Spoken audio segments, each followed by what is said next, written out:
I hope you guys are doing well. તો આજે આપણે ફરી એકવાર લઈને આવ્યા છે JEE 2024 નો ક્વાડ્રેટિક ઇક્વેશન અથવા બહુપદી લઈ લો પોલિનોમિયલ લઈ લો એનો ક્વેશ્ચન છે આલ્ફા પ્લસ બીટા અને આલ્ફા બીટા જે પ્રોડક્ટના કોન્સેપ્ટ બેઝ ઉપર છે હાઉ ઇઝીમાં ઇઝી દાખલો 4 માર્ક રોકડા બરોબર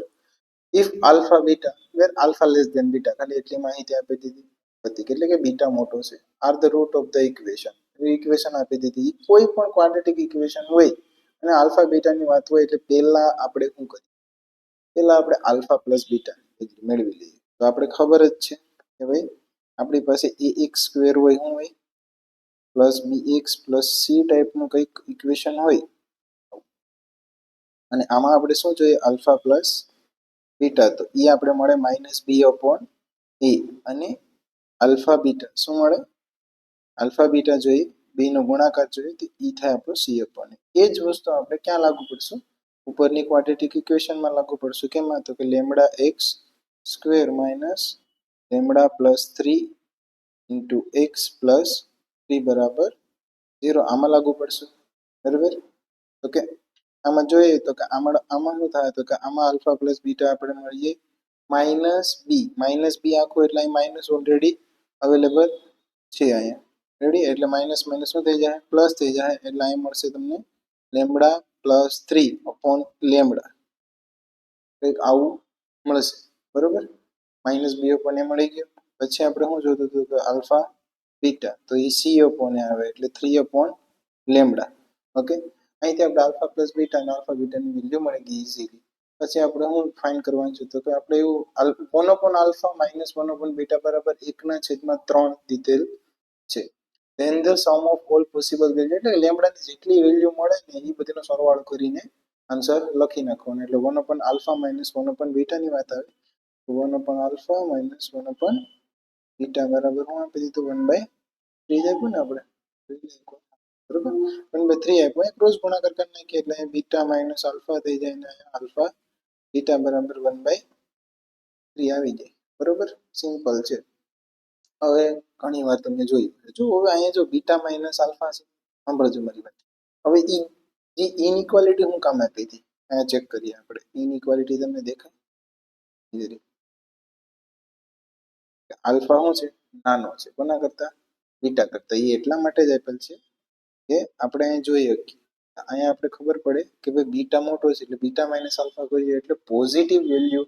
મળીએ શું મળીએ પોઝિટિવ વેલ્યુ મળશે એટલી કંઈક વાત ખબર પડી ગઈ હવે એક વસ્તુ યાદ રાખવાની કે માન લો અત્યારે આપણે બીટા માઇનસ આલ્ફા જોઈએ ને તો આપણે ખબર છે કે ભાઈ આપણે પહેલા ભણેલ છે આપણે આવું ભણેલ છે કે ભાઈ આલ્ફા માઇનસ બીટા આનો જ્યારે આપણે હોલ સ્ક્વેર મેળવવાનો તો આપણે શું કરીએ ખબર આલ્ફા પ્લસ બીટાનો હોલ સ્ક્વેર કરીએ એટલે આમાં 2 આલ્ફા બીટા છે એમાંથી -4 આલ્ફા બીટા કરી નાખીએ ને એટલે આપણે આવું મળી જાય પણ આની જગ્યાએ હું કદાચ બીટા માઇનસ આલ્ફા એ યુઝ કરું ને તો કોઈ પ્રોબ્લેમ આવે નહીં same as it is answer આવશે બરાબર તો આપણે એવું કંઈક લખી શકીએ હવે એ કરવા માટે આપણે પહેલાં તો બે સાઈડ શું કરવું પડે સ્ક્વેરિંગ કરવી પડી તો કે હા તો અહીંયા બીટા માઇનસ આલ્ફાનો થશે હોલ સ્ક્વેર થશે એટલે બીટા માઇનસ આલ્ફાનો હોલ સ્ક્વેર અપોન આલ્ફા બીટાનો હોલ સ્ક્વેર અહીંયા 1/9 થઈ જશે બરાબર એટલો આપણે આઈડિયા આવી ગયો હવે આપણે જોઈએ અહીંયા સ્ક્વેરિંગ કરીએ એટલે આપણે મળી ગયું તો કે ભાઈ બીટા માઇનસ આલ્ફામાં આપણે શું લખીએ તો કે ભાઈ આલ્ફા પ્લસ બીટાનો whole square -4 alpha beta upon alpha બીટાનો whole square is equal to 1/. હવે આપણે બધી વેલ્યુ નોન છે કે આલ્ફા પ્લસ બીટા આપણે શું મળ્યું હતું કે ભાઈ alpha plus beta lambda plus 3 upon lambda મળ્યું હતું આપણે લખીએ કે alpha plus beta lambda plus 3 upon લેમ્બડાનો હોલ સ્ક્વેર -4 અહીંયા આપણે મળ્યું હતું 3 લેમ્બડા અપોન અહીંયા આપણે લેમ્બડા 3 લેમ્બડાનું શું થશે હોલ સ્ક્વેર થશે અને 1/9 આવી જશે ફટાફટ એક્સપાન્ડ કરવાનું રેડી જાજો ટાઈમ લેવાનો નહીં અને એક્સપાન્ડ કરીએ તો બેમાં સ્ક્વેરિંગ થાય એટલે અહીંયા થશે લેમ્બડા સ્ક્વેર પ્લસ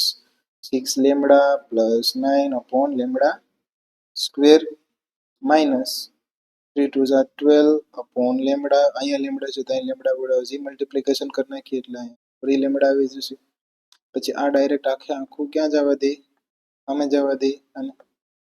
કન્વર્ઝનમાં ઉપર લઈ.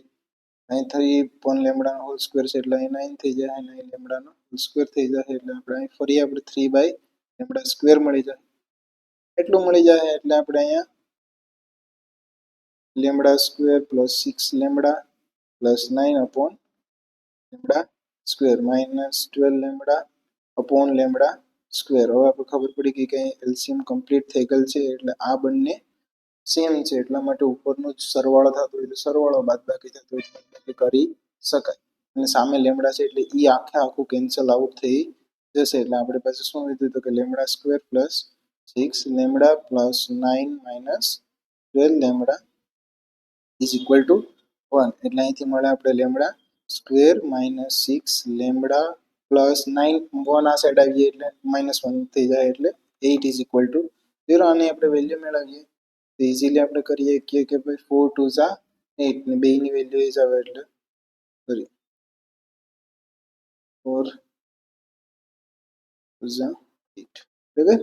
અહીંથી આપણે લેમડા કોમન કાઢીએ એટલે લેમડા -4 મળે. અહીંથી -2 કોમન કાઢીએ એટલે ફરી આપણે લેમડા -4 મળશે ઇઝ ઇક્વલ ટુ 0. એટલે અહીંયા આપણે મળી ગયું લેમડા -4 અને અહીંયા મળી ગયું લેમડા -2. શું મળી ગયું લેમડા -2 એટલું મળી ગયું ને આના બરાબર 0 એટલે લેમડાની બે વેલ્યુ આવી, એક 4 આવી ને એક 2 આવી. સિમ્પલ આનો સરવાળો કરવાનો છે. 4 + 2 આન્સર કેટલો આવી 6. આ નાના છોકરા જેવો દાખલો આપ્યો રેડી. આપણો આન્સર અહીં થઈ જશે બી. શું થઈ જશે બી. આવો દાખલો ક્યારેય પણ JEE એક્ઝામમાં આપણો ખોટો પડવો ન જોઈએ. ઓકે, કદાચ 12th ની તૈયારી કરતા હોય તો પણ આ દાખલો તો આવડવો જ જોઈએ. એટલી એપ્રોચ તો આપણી મેથેમેટિક્સમાં રહેવી જ